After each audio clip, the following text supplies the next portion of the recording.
accounts, you'll be warmly welcome back on the next stream. Please also share the show on social media. Sharing the show obviously increases the live audience, but this in turn increases the chances of a more diverse panel. So please share the show on Facebook and Twitter.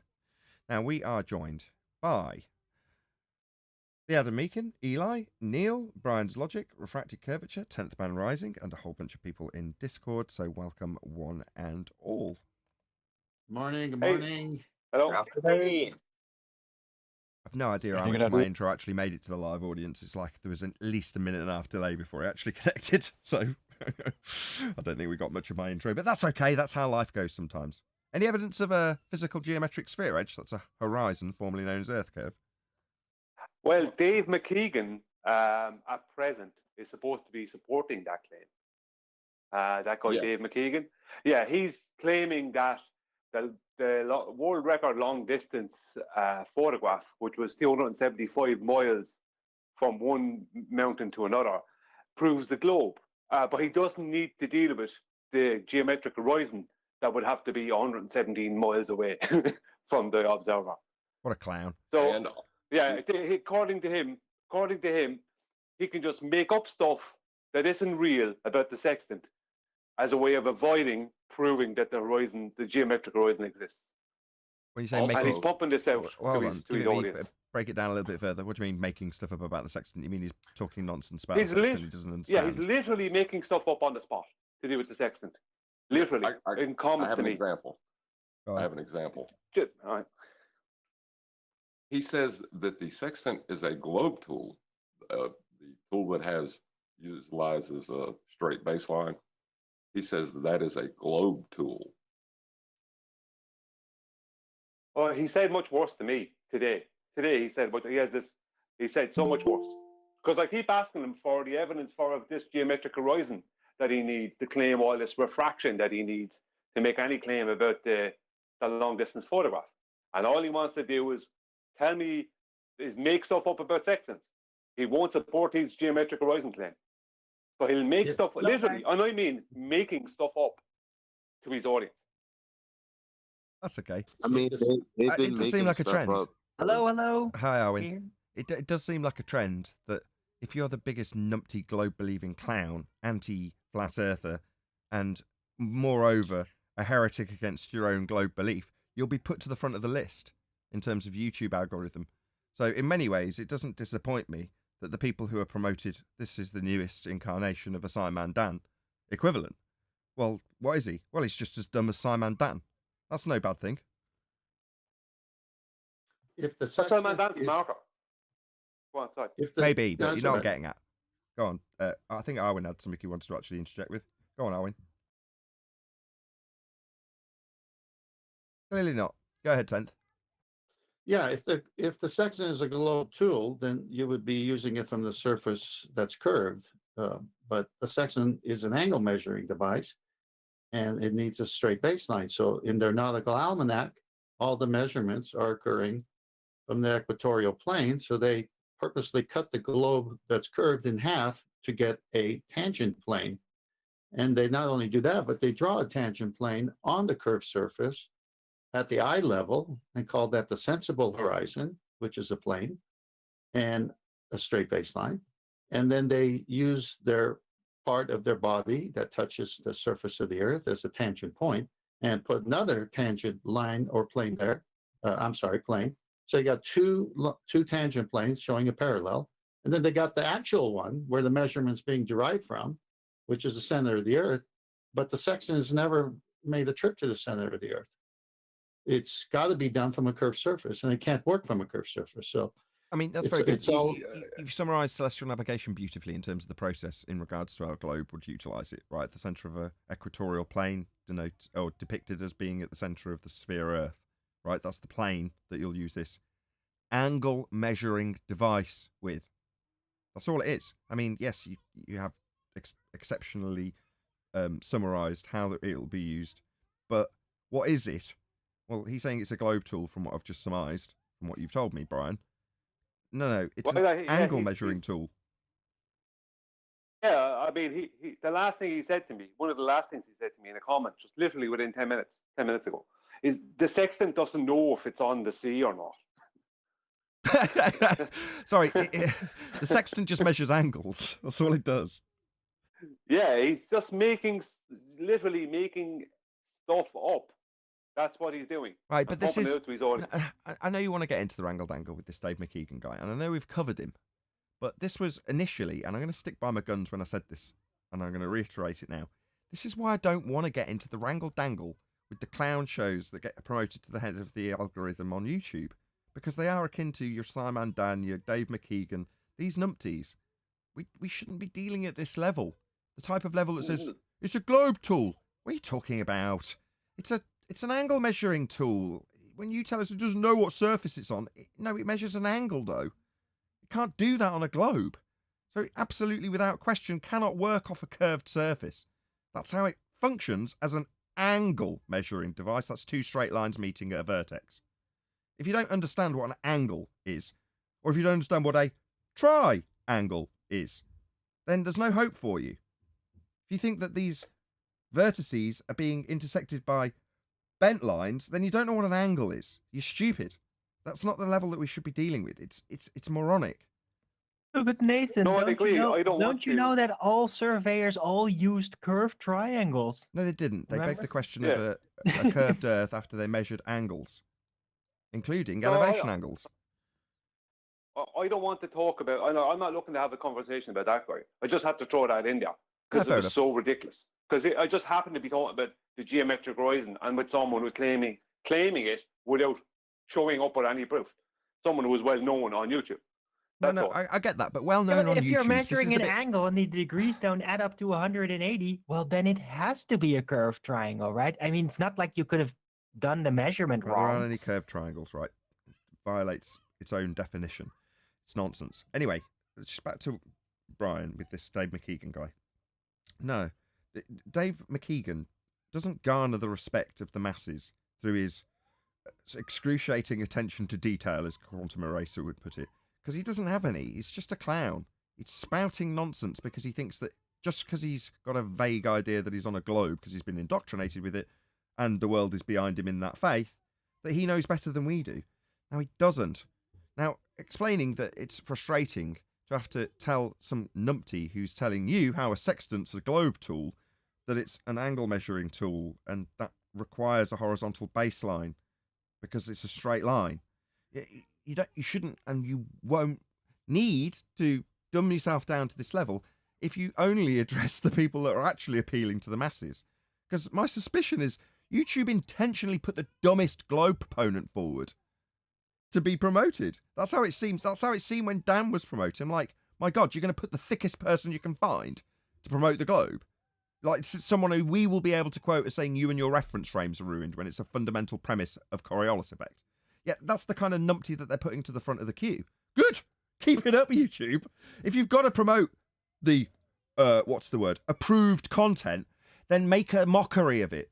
All right, it's approved that we both experience and don't experience Coriolis adrift. Okay, get the guy who's going to say that to the front of the queue then. If we're not allowed to just promote everything, that would be my attitude if I was the head of the YouTube algorithm. There's been a change of the guard recently. Not that it'll make any difference to us, but they've recently lost their CEO, and it's the head of the person that was algorithmically in charge is now head of the YouTube machine. Like I say, I don't think this will make any difference, but the point is, if you were under the cosh of the US Senate or whichever body they were in front of, and they told you, no, you need to be telling your audience on YouTube, let's call them your audience, that Earth's a sphere. That's how it is. And you need to shut down the people who say it's flat. We've got, understood rhetoric that you need to peddle. So what are you going to do if you're in that awkward position? What if you're the guy that was the one that's opened the floodgates on the flat Earth in the first place on YouTube? What if you're the one being told, you need to close these floodgates and we need to promote the preferred content? Well, what are you going to do? Are you going to put the most concise, double-speaking clown to the head of the queue on YouTube when you've got Neil deGrasse Tyson and all the mainstream rhetoric already there? What have you got left to actually be able to influence? Well, you've got the numpties. So who do you promote out of those? Promote the most clueless clown there is, who claims that tools have reference to sphere surfaces when they're angle measuring tools. That's the kind of numpty you would promote. I'm just speculating, but that's the way I view it because I'm a glass half full kind of guy. Well, I'll back up a little bit. just one. I make this quick, Ted. Yeah, go on. I saw one of the comments on his comment thread underneath the video I saw, and one of the comments was from this guy. I can't remember the proper name now, but he was around this arena a while ago. So he's a fundy, right? Now his comment, even on like on a comment on my channel or your channel, it might get 20 likes if it was lucky off of other Globers, and that'd be a lot of likes for a comment to get in this arena on one of our channels. Even with all the Globers coming there, 20 likes. His comment, I couldn't comment underneath it for some reason. Every time I tried to comment, it wouldn't allow me. YouTube wouldn't allow me. He's blocked his you. comment had Which means he's blocked you. maybe that was what it is. Because his comment had over, I think, between 7,000 and 8,000 likes. The same comment that would get maybe, if he was lucky, 20 likes on one of our channels. Look, I realise. Well, I understand that a lot of people are so lazy that they won't even watch the video, even if they're in it. You know, you can pull out a quote of words they've said and they'll deny that they've even said them, claim that you've said them, when it's in a video with them saying it. That's the kind of stupidity level that we're dealing with when it comes to these numpties. Is it possible for us to reverse this? I guess it's a form of censorship, and demand that YouTube start putting flat Earth tramp stamps on all celestial navigation videos? I tell you, no, because I don't think we would do ourselves a disservice to think that this is just the fault of YouTube. No, it's the fault of, again, the lazy people who will just click a like on a video because of how it's titled and who's in it rather than the content. And the whole thing is, you know, there's two ways to look at this. It's like all of the people who are here to troll and distract us anyway, or just the normie person, and then the more refined people that are trying to find their way to information that they can't get easily from just typing something in a word search. Like, they eventually find us.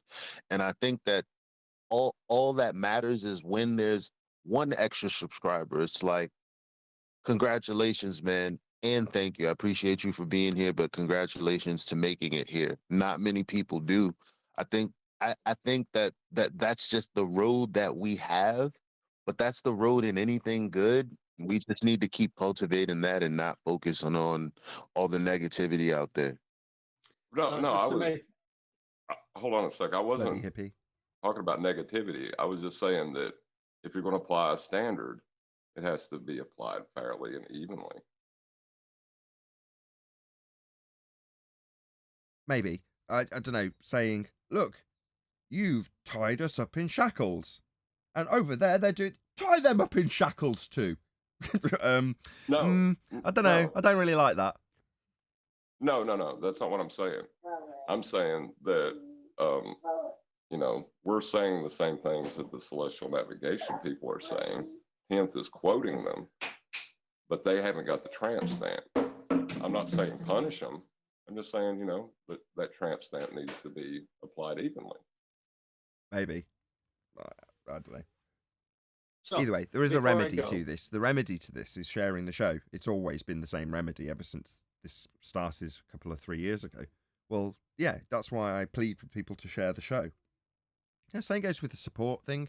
You know, at some point the lights do go out if you don't get enough financial support from the people who are watching.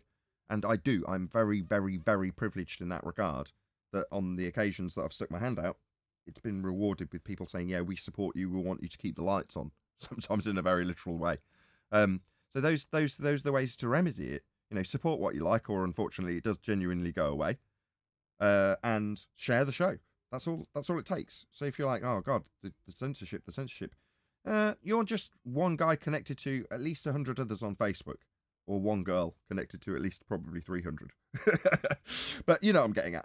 That one share makes a massive amount of difference. Now, there's people who regularly share the show, and when they don't, because they're not as interested in whatever show they're watching, then that shows in my statistics. I know which ones people share because I can see it in the stats. But typically, if we have a good show, people will be more likely to share it. But that's the remedy, you know, because people still will come, and I can see from my statistics that they do come from other avenues. And some of them are YouTube based. You know, they are finding me on what YouTube called the homepage search, whatever that means. But that means I'm appearing in front of people to a certain extent. And, you know, be grateful for small mercies is my attitude. You know, YouTube have done me very well, considering I've been doing this full time for quite some time and supporting a family doing it. Mostly down to the people, not down to YouTube, I'll be honest. And honest about it, it's not down to the ad revenue, it's down to the super chatters and the PayPalers and the Patreons who I shout out every single show. You know, they're the most critical people to keep me in this chair, talking about Flat Earth and responding to the videos. But that's why each time we're doing these videos, like the response that we're going to do any second now, I am going to, and I do encourage people to go to the video and let them know how you got there. You know, give them a like and say, you know, I found my way to this video because Nathan Oakley 1980 responded to it. You know, give them a little compliment. Love your stuff. Check it out. Gave you a like. But yeah, so in this case, check out Astrum, if I'm saying it right, hopefully so, as we're going to be covering this in a few moments when we've got the last remarks from the panel. It's time does not exist. Let me explain with a graph.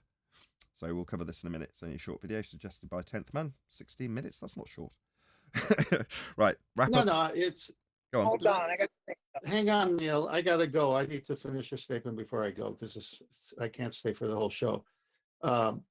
We're fortunate enough to have Adam Meakin, a mathematician, as a panel member, but for what I'm about to say now, it's not necessary because in celestial navigation, there's only 0 and 90 and anything in between that. There isn't anything else. So it's an angle measuring device from 0 to 90 when you're referencing the horizon and the star above the horizon. So when you're under the star directly, that's your zenith, and the star just happens to be directly above you. So you're 90 to the star. But you can't say I'm 90 to the star with just one line. What's the other line that makes it a 90? It's a perpendicular. It's the 0.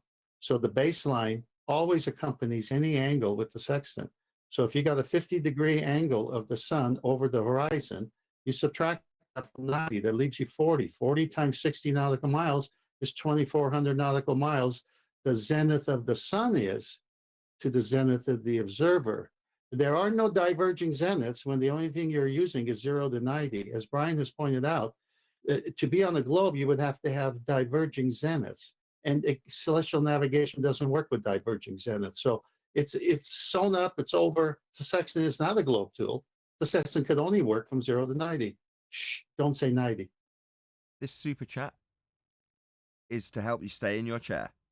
Gravity won't help, but more steak and gravy would, says Godzilla37. Thank you very much indeed for the super chat and all of your support. Really do appreciate it. Sorry about that. Go on, Neil. Is John saying that life is not fair? Is that what I'm hearing at a refracted curvature? What? What? Were you saying life is not fair? No, I'm saying that if a standard's being applied, then it should be applied evenly. That's all I'm saying. Okay. Morning, guys. Hey, Chocolate. Right, we're going to cover this video, so feel free to pipe up if you're in Discord as well. Same thing applies. I'm excited to say that's loud. I've made a book. Stay tuned until the end of the video for more about that. What is time? In this channel, we've Concept. talked a lot about time. As black holes warp space around them, we've No. See, warping space is a concept of time being a dimension. Nope. Time's not a dimension. That's just nonsense. So we're already into the nonsense. learned that time slows down. No. No, time's not like a merry-go-round or a car or an aeroplane. It doesn't speed up and slow down. Okay? Time is a concept. It's a way we describe things like entropy. But it isn't something that you can travel through. It's not something that speeds up. You haven't got a DeLorean. You can't slow down time. We've discovered the time-influencing effects of gravity and Nope. this is frustrating. We're how long into this video? 24 seconds. No, time has no influence. Descriptions of things, concepts, don't have physical influence over other things. And Gee, even that how didn't the take long, did it? 25 seconds of this video so far, Neil. James Webb Telescope can peer through time to the No. In your conceptions of heliocentrism, you have orbital motions and the fabric of space-time viewed through your telescope. Now, based on the concept that you have a distance travelled for light in Einstein's notions, then you have essentially a time machine when you look through a telescope. Because what are you looking at? Well, you're looking at things that have travelled a long distance through a fourth dimension. That's light. And therefore, the light that's reaching us is actually the light from a very long time ago. No, that's merely a story within your heliocentric maths. That does not make your telescope a time machine. This is absolutely absurd. distant past by taking. No, not distant past. No, they're just lights in the sky. They've been ascribed distances through Kepler and Huygens, but that doesn't mean that they are. They're just lights. Taking advantage of the fixed speed of light. Sorry, fixed speed of light? No, we've got no proof of this two-way speed of light, because it's a concept that's been derived from bending space-time and Einstein's notions of a fabric that you think we can slow down? No, I'm afraid not. All this The makes speed sense. of, So, Go on, Brian. I was going to say, speed of light. We have proof of the claim that it's the claim speed of light, the speed of light, and the proof is that it is an average calculation based on the average distance between the globe and its heliocentric sun over 12 months. I can show the whole lot with calculation. It's not a measurement. No, it's not a measurement. Just calculation. Within a fantasy of heliocentrism. Yeah, it all starts and ends with the horizon being geometric or not being geometric. Of course it does. Meanwhile, we debunked the geometric physical limitation to your view at 1.2 times the square root of the observer's height in feet, as claimed to be measured by Al-Biruni after measuring elevation angle measurements to derive the height off a flat plane of the mountain that he needed to bend the ground he just took as flat to get the height, to give him R, to give us this heliocentric motion, to give us Kepler's orbital motions, to give us Huygens' assumptions that R derived by Al-Biruni is the same size as Venus, a light in the sky, to give us the distance after getting the scaling values. Then, and only then, do we have these distances for the sun, for its light, and the lights that have been scaled from Kepler with their distances, giving you a time machine for a telescope. What a clown. Know your origin stories to know what nonsense you spout. so far. But what actually is time? Concept. Covered it in the first 3 seconds of your video. You can't taste it, touch it, or feel it. That's because it's conceptual. Yet time has an unstoppable influence on us. No, time has no influence on anything at all. It's a description of a concept. Your concepts don't influence things. Yet show me how freedom influences people. Oh, look at that freedom dragging someone away. No, it doesn't work like that. It's a concept. And it's pushing us forward. They're not pushing us. It's not a force either. Whether we like it or not. No, whether we describe it or not. Doesn't something that impacts everything we Doesn't impact anything. We're describing something. do deserve some additional understanding? I'm Alex McColgan, and you. This might be a little bit pedantic, but when he says it's pushing you forward, which direction is time traveling again? If you're talking about entropy, then time is the arrow of existence. It's only going in one direction. I don't know. Which direction is existence going? It involves me turning your question into a reification fallacy. If I say forward, it hasn't got legs. Whilst I'm travelling through time now, am I moving forward? Just sat here. It lacks orthogonality. It has no direction. Correct. But yeah, Einstein's described it as a dimension. Orthogonality, that's a great word. You're watching Astrum, and while this is an area that scientists have many theories about, Oh, do they? See, if they had theories, it would be based on scientific experimentation after deriving a hypothesis, after experiencing a phenomena in nature that you wanted to know the cause of. So you supposed it as a researcher, varied it, see if it validated your alternative hypothesis in an experiment, then you'd have a theory. The science for this is non-existent because it isn't science. It's maths. It's concepts. It's not physics.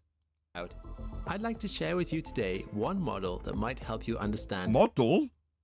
Sounds like we're launching into a reification fallacy. this mysterious concept that is Yeah, concept. You got that bit right. ticking all around us. Ticking? No. This concept doesn't tick. By the end of this video, we are going to have a possible explanation for why time slows down as With science, explanations come with an empirical method behind them. That's what explanations are in science. You know, you explain the cause of an effect you've observed. That's what science does. Not possible explanation, empirical outcome. So why is it that you've just garnished your bullshit with the words of science, only to tell us that you might have a possible explanation? No, you've got an empirical explanation if you've done science. Clearly you don't know what science is, or you'd know that it has an empirical outcome attached to the end of the process. You know, before the theory. velocity increases, and why shapes warp when undergoing velocities close to the speed of light. Right, you can't travel at the speed of light. There is no speed of light. This nonsense time-travelling telescope notion that you've got is absolutely and utterly absurd, and certainly doesn't warp objects. You're certainly not going to be showing us that. This video is a collaboration with my brother based on No, I just want to see warping objects. Show me that. Show me time warping objects. Show me time! unrecognized scientific theory. This is recognise what theory? This isn't going to have scientific theory attached to it. You're telling me that I've got to recognise? Recognise this, dickhead. This isn't science. Where we have taken scientific concepts and Concepts? No, science doesn't deal in concepts. It deals in cause and effect. Not concepts, that's what you've got with your time. But what you think by saying science deals with concepts, that makes your reification of this time dimension conjured up by Einstein somehow science? Wrong. Science establishes the cause of a phenomena you've observed in nature by varying that which you assume causes the effect. That's a hypothesis actualization, aka experiment, so that you can form a theory. That's science. and combined them into something you may not have seen before. Wow, sounds like bullshit. Definitely not science.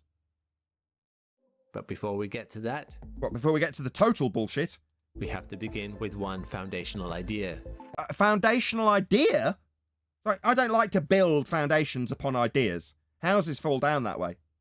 Yeah? This metaphor is falling apart quicker than your house would. I'm not going to build anything on an idea. That's the problem with concepts. They've got no physicality to build on.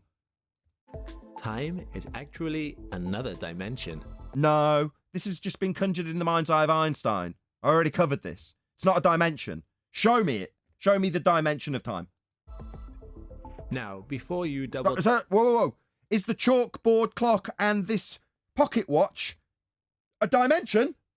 I think you've got a bit mad, my friend. I think you've just told your audience that time's a dimension and now you're showing them clocks. Yeah? That's not a dimension. Hello? check that you haven't logged into some sci-fi channel by mistake. No, this is sci-fi. See, science establishes cause and effect by way of systematic experimentation based on a hypothesis. Science fiction gives you an idea as a foundation.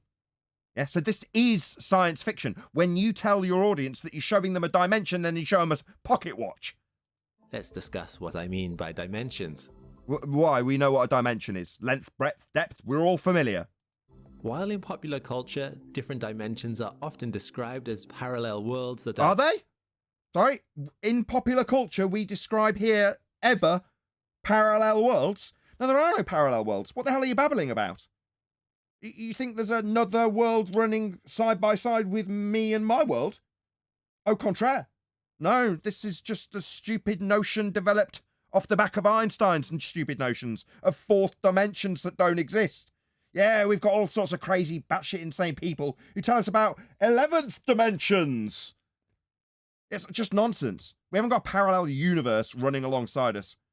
are very similar to ours, Really? Do you want to show us? Beyond this CGI rendering? yet subtly different. In this context, when we This is a load of hexagons moving up and down. Are you batshit insane? Do you think this is another dimension? Do you think your CGI of a globe that we don't live on was showing us another dimension? You haven't shown us time as a dimension yet. These hexagons aren't cutting it, mate.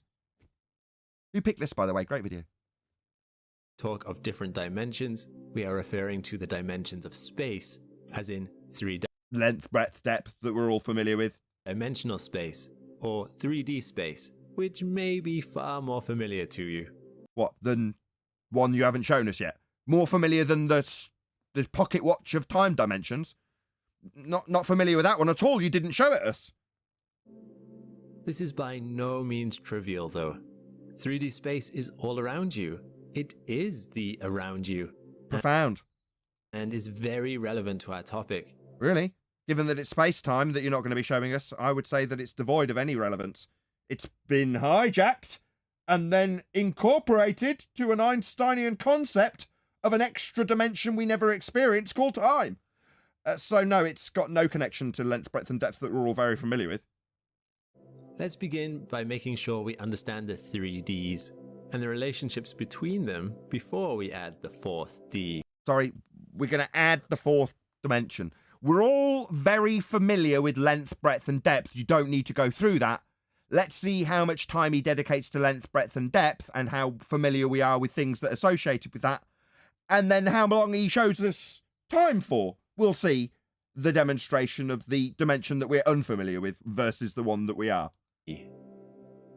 Broadly speaking, 3D or three-dimensional space simply refers to space that can be measured in three different perpendicular directions. Profound. The perpendicular nature of these dimensions is important, but we'll get to that later. Three-dimensional space is usually described as having height, width, and depth, and they all have 90-degree angles between them. Okay, this is fascinating. I'd prefer you got onto your dimension of time, the unfamiliarity therein. Yeah, we'd like to see that. Simply put, objects like us that exist in 3D space can move left and right, up and down, and forwards and backwards. Really? Wow, thank you so much. We are comfortable with this kind of space. So why have you shown a Kepler-based orbital motion around a sun in a CGI image after demonstrating quite cohesively what length, breadth and depth are, and then telling us that we're familiar with this space? No, my friend. No, this has got an assumption of orbital motion. You know, all these bodies falling around the sun. No, I don't buy that in the slightest. I don't think that we are falling around the sun. It's absolutely absurd. But after describing something that's actually real, you're going to throw this up? Using this as our basis... No, this isn't our basis. This is a heliocentric nonsense notion that has come from Kepler. Go ahead, Brian. Sorry, I didn't mean to step on you. I thought you were stopping to leave me talk. Yeah, this is a total contradiction, as they explain time within their globe model by the globe rotating. So that extra little bit of rotation each day is what gives them a 24-hour solar noon to solar noon. That is time. That is what the concept of time is based upon. So then he's going to talk about that. Then he's going to show Kepler's analemma, right? And then he's going to go back to talking about, fourth dimension of space-time.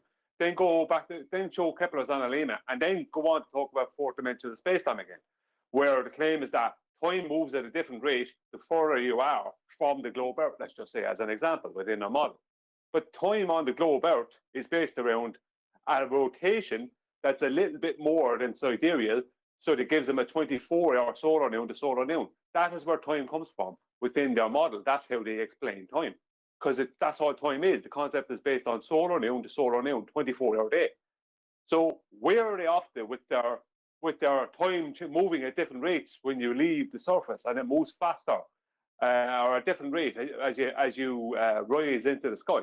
It has nothing to do with that. Even within their own model, time is based off of a 24-hour solar day. Nothing to do with anything else. So where did Einstein actually go to with all this? What did he have to just completely ignore? Because it seems that Einstein just completely ignored a load of things that were in heliocentrism prior to him turning up to come up with this nonsense. Love it. So Godzilla's gifted a load of memberships. Also, just after Ramsey had joined as a penguin. So missed out there. But thank you for joining, Ramsey. Really appreciate it. And then immediately after, literally within seconds, all of them had gone. So yeah, great. Thank you very much for gifting all those memberships out. I love that feature, and I love how many members it brings to the Flat Earth Debate Uncut and After show as soon as it's uploaded. So thank you very much indeed for gifting those memberships, and welcome. Check out the Uncut and After show when it comes out immediately after it's been finished recording. And yes, indeed, Brian. Can I get in for a second, Nathan? I know I've been here up 10 million years. Hey, Paul. Good to see you. Hey, good to see you too. Yeah, hey, go ahead. Hey, Brian. I was just thinking, I'm just trying to process, and obviously I don't hear, a few times I've been on here, I didn't hear any Globers, but is measurement in general a concept?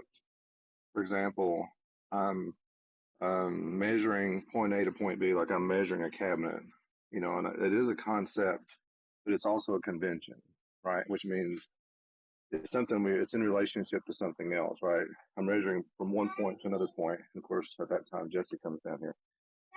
Hold on, I'll be right back. Hold on a second. I think I suspect where you're going with this.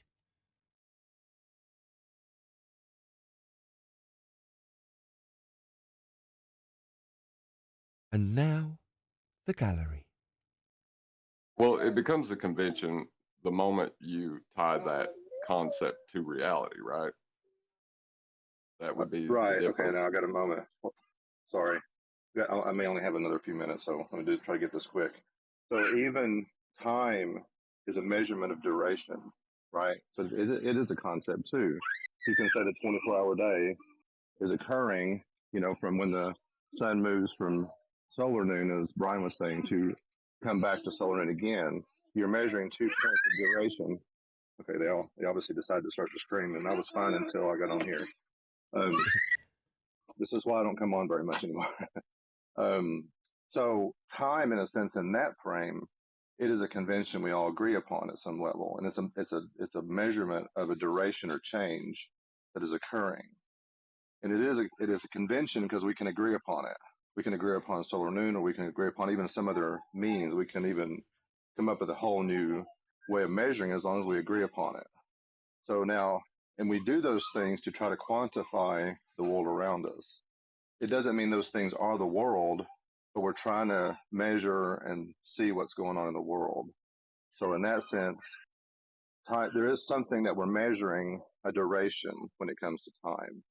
Sure. You know what I mean? So what we're discussing in this regard in response to this video isn't necessarily us not agreeing to a certain convention. I wear a watch. I've got nothing against the convention being used within the convention. That's fine. Right. But that's not what's happening. And I actually got... Go on.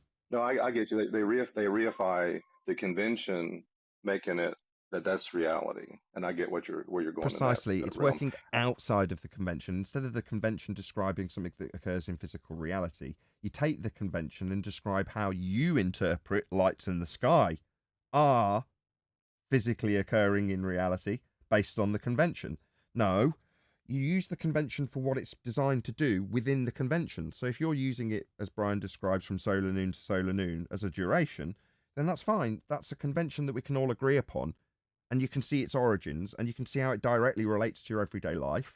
You're working within the convention. Nobody's going to have an issue. At the moment you say... So go on. I'm sorry. I would say I had a Glober, and I'm not going to name who it is, but admit that this contraction that they describe in relativity is just a visual effect. The thing is not actually shrinking. So what they have to say then, it's just that maybe something visual you're seeing, but that the time is not truly slowing down, or time is not speeding up, and the thing is not truly shrinking.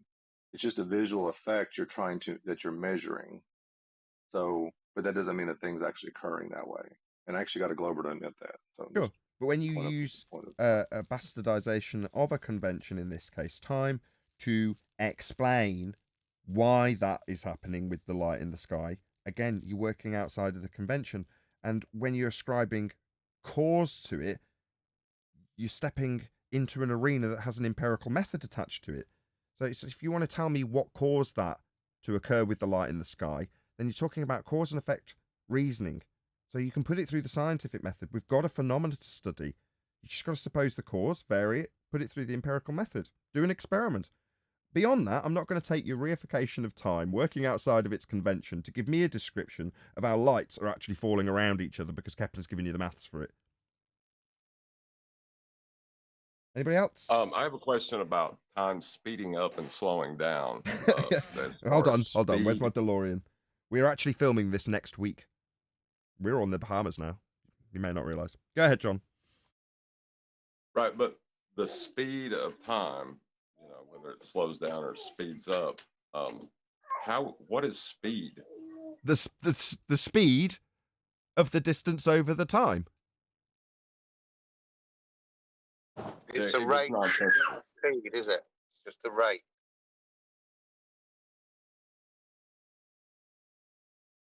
It's the speed of the speed, John. It's the speed of the speed. It's a rate, isn't it? And how do you define rate? As speed? But that's the convention, isn't it? As described by Brian earlier. So the rate of that convention. Time's a convention because it is just invented within itself, but distance isn't. I had to drop out there. The way in which we quantify any distance may be considered a convention. The distance in it of itself isn't a convention, it's reality.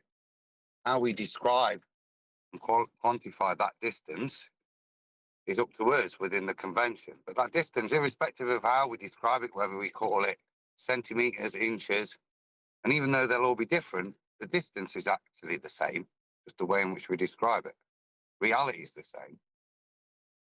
So the rate of the distance? Yes, the rate of the distance. That's correct. Yeah. That's the rate of the speed, which is the rate over time. So it's the rate of the distance over time of the time. It's just begging for reification. It's begging for a reification at that point. Oh, I hate to do this, Nathan. You're not going to like it. Go Sorry. on. This is going to be a sparse one. Okay, I have a laser, and I brought this up before. I have a laser device, that can measure distance. Okay, I can move it, and the distance changes. So you got the distance in the formula. What aspect in that formula is the time? So what does it measure? Okay, this is what happens. See, this is what happens. I'm making bacon, and they want bacon. But anyway, so. You can still. Are you asking me how you'd qualify duration in this question? Is that your question? How would you qualify the duration? If light does not have a speed, which you said earlier, but you have a distance and you can adjust the distance, what's going on in the laser thing? What's the other aspect that's measuring?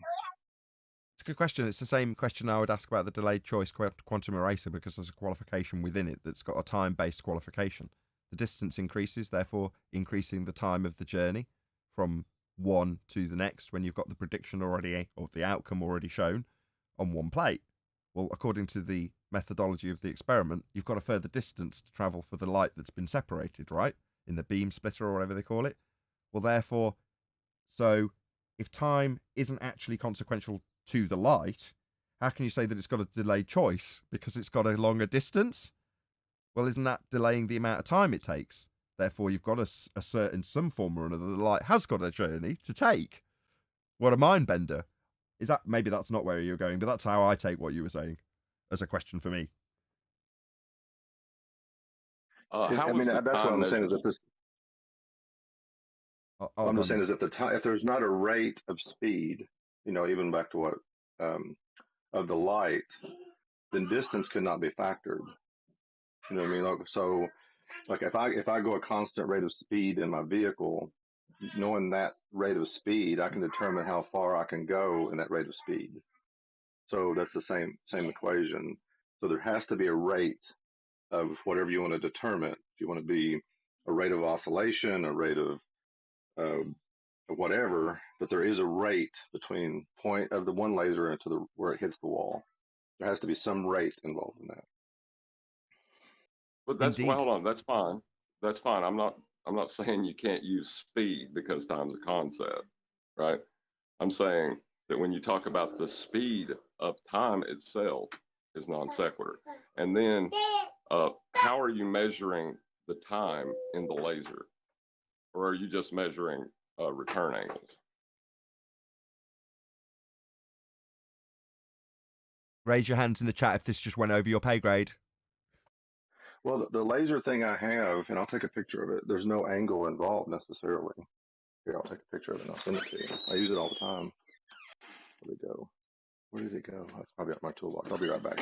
I'll post the picture in Skype. Where's this going? I'm going to ask John because Paul's just suggested he's got to step away.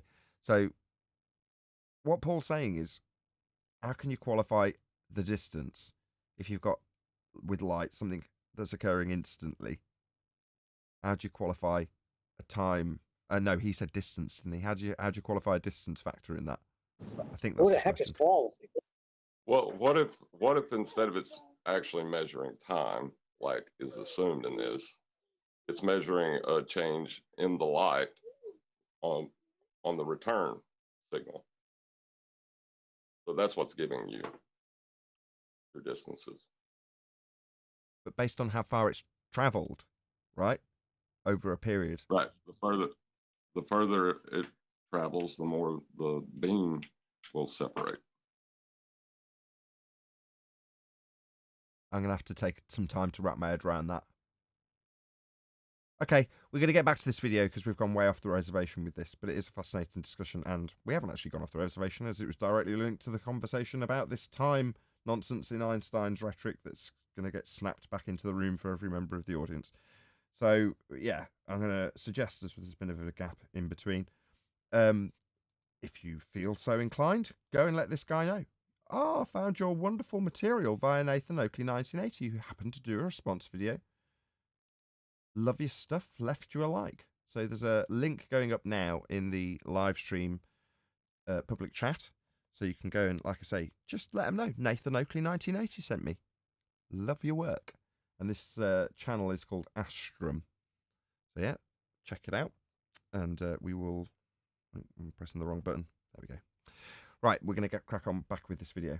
It becomes much easier to imagine what we mean by 2D space and even 1D space. To move from one space to another, all we need to do is remove or add an extra dimension of measurement or movement that must be a 90-degree angle from all previously existing angles. So, 2D objects move in a plane that's bounded by the X and Y directions, or the X and Z directions, or the Y and Z directions, but not all three at once. 1D objects can only move either along X or Y or Z. When do we get to the fourth dimension? Imagine a person who lived in such a 1D world. Nope, not possible. Their whole existence would be found either moving one way or the other. This sounds familiar. Sounds like you watched the 11th Dimension guy. All of reality would exist either to the left or to the right of them, and would appear as a singular dot. They could not move or see in... Is this going to be the exact same journey that the 11th Dimension guy took us on? Here's a one dimension. Here's how it folds into the second dimension. Therefore, you can infer that that folds into the third dimension, which in turn, drum roll, will fold into the fourth dimension. Is that what he's going to do? Any of the other directions, and probably could not even comprehend such directions as even existing. Photons whizzing by them would only... Whoa. So if we imagine a world where we're on a line, then you're saying we couldn't comprehend that there was a second and third dimension. Now, I can't comprehend being a line. Yeah, to understand this reification step backwards that you're giving us, where if we were only in a one-dimensional sense, we wouldn't even comprehend how a second dimension could exist. So us being in a three-dimensional world where I won't show you a fourth-dimensional existence just means that you can't experience it because you're only existent. Yeah, what a load of crap. We've already seen your magic trick before you've even got a few minutes into it.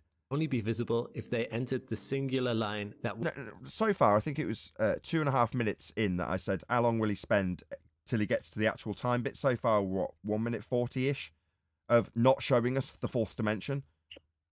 Is anything in reality, Nathan, anything other than encompassing all three dimensions? No. I don't think about it. In the physics, only no. place I can limit myself is to go into mathematics, into equations where I can express stuff as 1, 2-dimensional. But in reality, that doesn't exist. Just like the fourth dimension, not existing in reality. So not having the fourth, and try and draw an analogy between strapping on an imaginary one. And the only way you can justify that is to remove one dimension from the reality experience and pretend you're a 2D or 1D object, so that you can have this majesty of understanding how the extra dimension relates to your reality. That's what's being switcherooed here. Yes. So you have empathy to feel your brilliant. The reality is, everything exists in 3 dimensions. Fourth's not relevant. It doesn't exist. And you can never express anything in reality in less than 3. Even a dot is ultimately 3-dimensional, isn't it? In reality. On a page, yeah. Yeah. Absolutely, it's 3-dimensional. Right. But in this instance, what we're doing is we're going on a little reification journey through the conceptual descriptions of each dimension, so that you can be trained how to follow this path of reification, making that which is described into something concrete and real. So you can't exist in a 1-dimensional line. But if I can take you on the journey of thinking like you're existing in the 1-dimensional line and not being able to even comprehend that second dimension that you don't exist in, then you'll have a lot easier time of doing it when I say that that's the process for getting to the 4th dimension that I won't show you. The person's whole area of existence.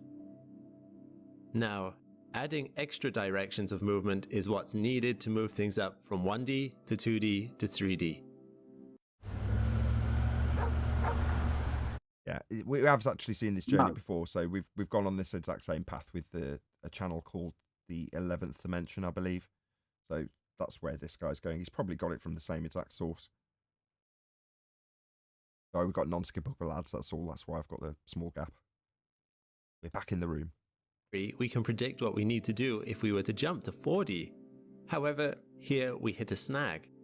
While it's easy to draw a line that's perfectly perpendicular to a single other line, or to draw another line on top of those lines that is perpendicular to the 2 previous lines, how would we draw a 4th line that's perpendicular to all 3? Yeah, it would be one of the other dimensions, no matter which line you drew. There is no 4th dimension. So we've hit a problem! Alright, you see, science offers empirical outcomes that benefit humanity by advancing our understanding of things so we can develop technology from the science. Not so we can go, oh, we've hit a problem! Yeah, this isn't science. Surely such a thing is It's a impossible. bit like this vector stuff. You know, we had those 4th dimensional transfers that they were trying to do the other day, that stupid maths. This is the same thing. And the way he's explained it there, x-axis, y-axis, z-axis, where is his t-axis? Which direction is it going? It isn't. You've fulfilled all your directional things. There's no other direction. So we now are totally into the realm of fantasy, where this other dimension, and this is what I was looking in these vectors, this is all that other vector does, is it tweaks the other values, not through themselves, but through another function. And this is what you're now being asked to imagine. It's just a completely, and it's an impossibility, because you're being asked to imagine a new one of those lines in a different direction that's not already covered. It is just total fantasy. So the only way you can hold it together is to make your 4th dimension and then draw an imaginary relationship between that one and the ones you can see. Sorry, Well, bit of a ramble, within but 3D it's space, true. such a thing is impossible. The best we can It does seem like every time we summarise why this won't work, he then goes on to affirm it and describe how it's impossible or a big problem. So he just summarised what you just said, Adam. Just do that again. Just listen to what he says. It's perpendicular to all 3. Surely such a thing is impossible. Well, within 3D space, such a thing is impossible. See? Well, at least he's The honest best. Yeah. about the way he's trying to mug you off. I Yeah. am going to mug you off with something that's impossible. Now believe it. What we can do is draw approximations. For instance, it's possible to draw an approximation of a 3D shape on 2D paper by doing something like this. These lines are all 2-dimensional, but we look at this and our brain recognizes that this is a picture of a 3D shape. Wow. So in the same way, we could probably do something similar to what a 4D object Go on might then. look like using just No, that's still just a 3D object, my friend, drawn on a 2-dimensional flat surface to give you the impression of 3-dimensionality. There's no 4th dimension in this. It's just a more complex shape. No, and it's also a false analogy. Okay, he's given there. So this is standard metaphysics that he's talking here. Now, what he's tried to say before is he's trying to comprehend, right? So I'm now going to be this 2-dimensional being that's trying to comprehend. You just put it back on screen, that picture. If I'm a 2-dimensional being, what he's tried to say is when we as 3-dimensional beings look at this picture of a cube, we can interpret it as, no, you're a 2-dimensional being. All you see there is lines crossing over each other. You cannot see that and say, oh, that looks like a 3D thing, something I've never seen or experienced in my life. You can't have that experience to give it an equivalence if you've only had 2-dimensional experience. Conversely, if we're 3D beings, how can we draw an analogy to a 4th thing that isn't for us to experience to say it even looks like it? So like a transgender, I feel like a woman. How can you know you feel like a woman? You've never been a woman to know you are one, and that's how it feels. And it's the same in this dimensional thing. Don't oppress me. Just 3D lines. Mathematicians have attempted to do this, although their results tend to be a little confusing. Although this is mathematically sound as a basis for a 4D object. Sorry, I thought this was science. Mathematically sound? I thought we were dealing with physics. The physical. No, this is a debate about... That's not a debate, it's just nonsense storytelling that we're doing. Go on. It's also not 4D. Look what he's done now. You've got that cuboid thing turning itself inside out. Well, is that what time is? Turning yourself, your 3 dimensions inside out. This is, see what I mean? I was saying you can't look up dimensionally and tell me what it is. You have no concept of what it is because you've got no experience of it. At best, it passes you by, which is as with time. Well, I think you can't describe it like he's attempting to here. Go on, Paul. Is what he said mathematically. Sean said chocolate. Go on, Sorry. I said, this is where I've gotten it. I mean, I've not been on this, your guys' Discord. I've been on another one because later in the day I have time. So, but actually I got talking to Glober, and I think this is where they can describe it mathematically, which dimensionally is a mathematical grid, or a graph that you put on a piece of paper. And because you can describe it mathematically in a certain way, that's what makes it a dimension. That doesn't mean that it's actually truly a dimension, that they're describing it mathematically that way. But mathematics is a concept like language to describe the world, but that doesn't mean the words I use are the same thing. So I think that I can see why this discussion is in play, because the mathematics becomes, because I describe it that way, that's the way it is, because I describe it that way. If that makes any sense. With that, I'm going to say if you are watching this on either Nathan Oakley 1980 or Nathan Oakley Programming streams, then stay tuned, as there will be an after show to follow. Unfortunately, if you are watching this live, this is where we bid you farewell. So another massive thank you to all of you who joined as a member, liked, commented, shared, subscribed, and all that good stuff. And of course, a massive thank you to today's Discord and G+ panels for making today's live show possible. Once again, stay tuned if you're watching on an after show. I've been Nathan Oakley, and I will see you all in the next video.